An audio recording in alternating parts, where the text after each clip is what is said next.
So, Summerslam has been and gone, and my God, was that show long. The main card, which I'll be concentrating on, was 10 matches and was just over 4 hours long. And that 4 hours had a really weird mix of some good matches, one stellar match, one of the matches of the year so far, mixed with some really odd booking choices and just decisions that totally left me scratching my head as to what they were going for. We started the night off with Enzo and Cass versus Jericho, which was an incredibly sensible decision, because if you want to immediately pump a crowd up at the moment, stick Enzo Amore in front of them and he'll do the rest. Simple as that. Big Cass was also pretty great in that opening promo, because that guy's got a set of lungs on him. Simple as that. And they obviously just work, and the crowd ate it up. I was surprised that Jericho got the victory, unless they are planning on keeping them two as a tag team for a bit longer. But I was happy because of my ever-present love of Kevin Owens, even if the finish was somewhat botched. I'd like to see them really nail that pop-up setup into the Codebreaker, because that could be a really good move. But when they do botch it, as they did at SummerSlam, oh, that move could be dangerous. And Enzo's a bit lucky to frankly escape with his neck and his head still attached to his shoulders after that one. Next we had the women's title match, Sasha versus Charlotte. And look, I know it's a 10-match card, and I know there are 4 titles on the line, but seriously, why was the women's title fight put on second? You've spent so much time trying to build up this women's division as something genuinely important, and now you have Sasha Banks and Charlotte, 2 women who can seriously go, and you put them on second. Really? Come on, you can do better than that, and the women deserve better than that. Into the match itself, my God, Sasha Banks can bump and she can sell, but Jesus Christ, Sasha, you're awesome. We all know you're awesome, but we kind of want you to stay around long enough to still be awesome in 5 years, in 10 years. And you can't do that, you can't be awesome if you've broken every bone in your body. That bump in the corner where Charlotte dropped Sasha and her legs dropped on the top rope and her whole body just went down and she landed on her head. That was legit nasty. I proper winced at that. You've got to, I don't know if she needs to tone it down, because that's what makes her her. But Jesus Christ, you worry about her sometimes when she's in the ring, especially with some of the bumps she takes. The finish, again, was a surprise with Charlotte going over, especially clean. I mean, it was a bit of a weird one rolling through the bank statement, but it was clean. And Charlotte's a massive heel. She's the biggest heel in the women's division, and she went clean over the babyface, which just seemed mildly odd to me. Then we had Miz versus Apollo Crews for the Intercontinental title, and this match for me ended really abruptly. But the fact is, Miz is still champion, which is a good thing, because he is on such a good run at the minute. His run is excellent right now, and Apollo Crews isn't ready. He may well be ready in the future. It may be a year, maybe 2 years, maybe even 6 months, who knows, but he's not ready yet. I wish it hadn't been quite so abrupt, but again, the right decision was made with who went over. Even if, again, it was clean. Maurice didn't even have to interfere. It was a clean victory for the heel. Next, we had AJ Styles versus John Cena. And this, for me, head and shoulders, was the match of the night. This is one of the best matches there's been so far this year, certainly in WWE. You know how some matches, even though it was 4th on the card, some matches just have that special feeling, that main event feeling. This was that in space. This match felt special. The crowd were on fucking fire for this match, and I loved every single second of it. The final 5 minutes especially were just absolutely superb. I wanted AJ to win it because I'm a massive AJ Styles fan, but I didn't really believe he was going to win it. But that last sort of 2, 3, 4 minutes of AJ kicking out of the Super AA for a start, that was the best near fall I have seen in such a long time, because that genuinely stunned me that he kicked out of that Super AA, and that got me off my feet, and I didn't get back down until way after the end of the match, because that closing sequence was absolutely brilliant. The way Cena reacted after Styles kicked out of the Super AA was also perfect. That look of genuine disbelief that move had been kicked out of was absolutely perfect. I don't know if this is going to be the end of the feud, but I really hope it is. Because John Cena needs to lose a feud. He hasn't lost a feud I can't even remember the last time John Cena lost a feud. But he needs to lose a feud, but B, I hope this is the end of the feud, because it cements Styles complete instantly as a true main eventer in the company. I know I've decried the heels winning clean so far, but this one was needed because it was against Cena.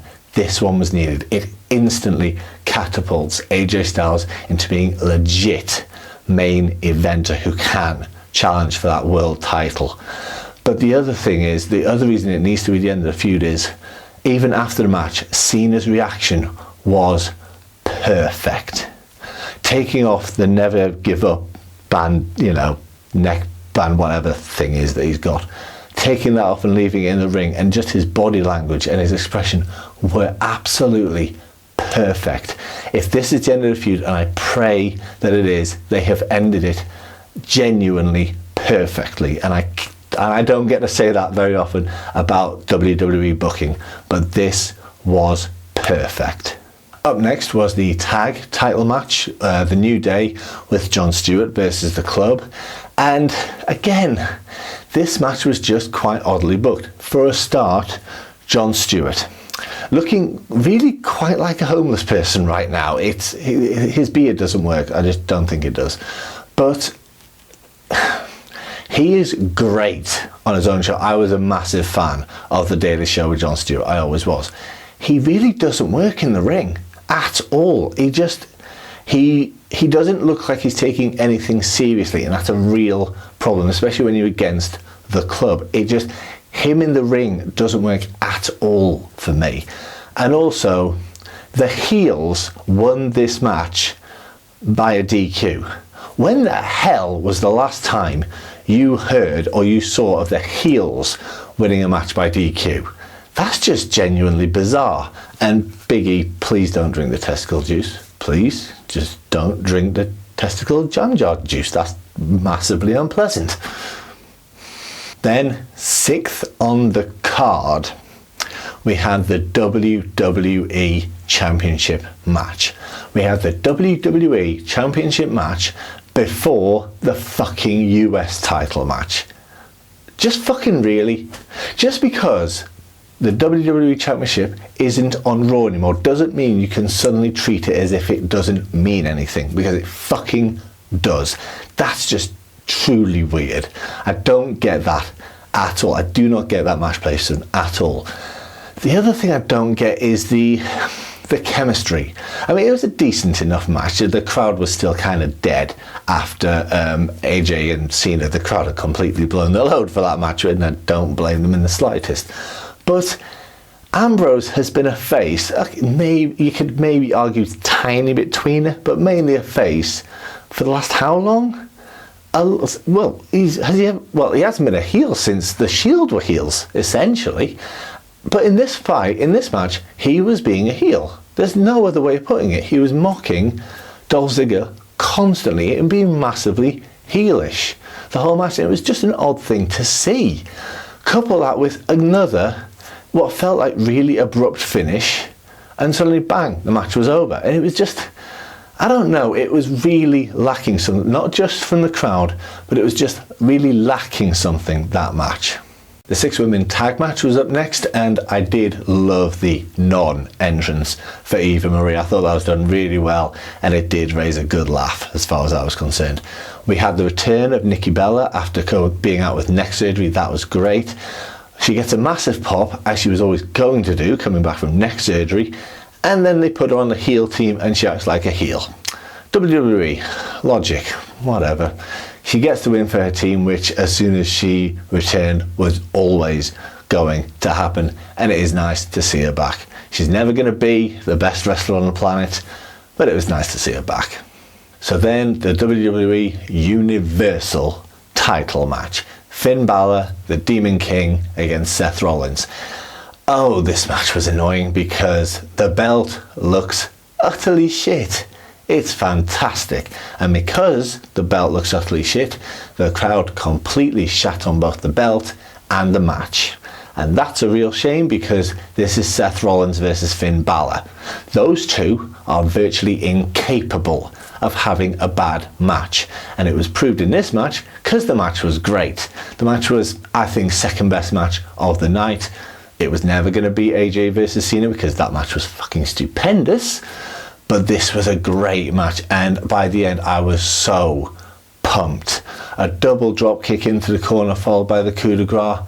I was just so pumped for it. When he hit the first drop kick, and especially when he hit the second drop kick, I was staring at my TV going, they're going to do it. They're actually going to do it. They're going to put the belt on Finn Balor. And then he hit the coup de grace, got that 3 count, and I was once again up on my feet punching the air. I was so happy, so excited that they've got behind Balor. They've got behind him and they've given him the title. They've given him the WWE Universal title. As crappy as that belt looks, the company has got behind Finn Balor and are trusting him. They're giving him the ball and saying, go on, run with it.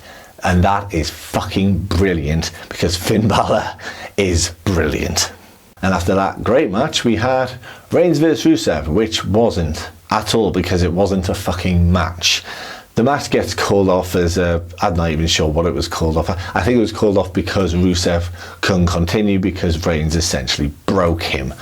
The one thing I will give this match, for want of a better term, is the fact that I'd never really noticed it before, but Jesus Christ, Rusev can sell.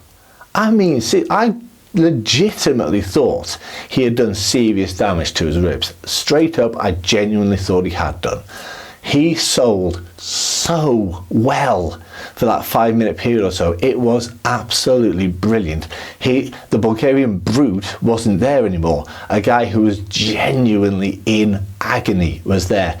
That showed me a new side of Rusev. That showed me a new level to Rusev, and I absolutely loved that part of it. Everything else was fairly shit as far as I was concerned, but that part was fantastic. And finally, we had our main event. Lesnar versus Orton. Now, this match is, if you take away the finish of the match, which was the finish of the match, this was a bit weird because can you really call a match a squash if the guy getting squashed does his finisher twice? I'm not even sure you can or you can't, but the fact is, even though Randy Orton did his finisher twice, hit 2 RKOs on Brock Lesnar, the problem was those 2 RKOs were 2 of literally 3 offensive maneuvers Randy Orton did in this match. He did those 2 RKOs and he did a rope drape DDT. Apart from some really genuinely completely ineffectual slappy punch bits, those were his 3 offensive maneuvers for the match. Other than that, it was a fairly standard Brock Lesnar match. I'm going to suplex you lots and lots of times and then hit an F5. Apart from the finish, it was the match we've seen a lot of times. I know that Lesnar only wrestles 6 bloody matches a year, or even that, quite frankly. But even then, his matches are becoming quite samey. They are literally suplex, suplex, suplex, F5, done. The only difference here was that finish. And let's be honest here, a lot of people had Brock Lesnar winning this match. Let's be honest, most of us had Brock Lesnar winning this match. But did any of us have him winning this match this way? Cutting Randy Orton open with a massive gash on his forehead and leaving him legitimately in a pool of his own blood. It was just an odd finish because no one, especially not in the PG era of WWE, no one expected that to be the finish. And it really left the audience and the crowd, I think, in a state of, what the fuck did I just watch? What am I even supposed to think about that? I don't think the crowd knew how to react, and I certainly didn't know really how to react. And it left SummerSlam is the number 2 pay-per-view realistically WWE have, and it left everyone just in a sort of, okay then, that's ended then. I don't know what to think there, because, well, that was that then. It was, especially given the build-up to this match, 15 years in the making, they've never met on pay-per-view, blah, blah, blah. To have it be what is essentially an extended squash match with Randy Orton hitting a whole 3 moves, yes, 2 of them were his finisher, but a whole 3 moves, and the rest being just a usual Brock Lesnar complete domination, suplex, suplex, suplex, F5, and then just doing that to him. It felt like a total damn squib, to be honest, and no Brock Lesnar fight should ever feel like a damn squib, especially the bloody money he must be on. No Brock Lesnar fight should ever feel like that, and this one did. So that was SummerSlam, a really just weird mix of some great wrestling, especially from Rollins and Balor, and definitely from Cena and Styles, mixed with just some genuinely weird booking decisions, and just decisions and match order decisions, definitely, because I just don't know what they're doing there. Just because Roman Reigns is in a fucking match, it doesn't have to be that high on the card. I'm sorry, it just, especially when it's that fucking thing, just a brawl essentially. No. When you're putting the women's title match, Sasha versus Charlotte, on second, and you're putting a blowout US title match just because it features Roman Reigns on 9th, something's wrong there. I'm sorry, it just is, as far as I'm concerned. Anyway, thank you for watching, and I'll talk to you soon.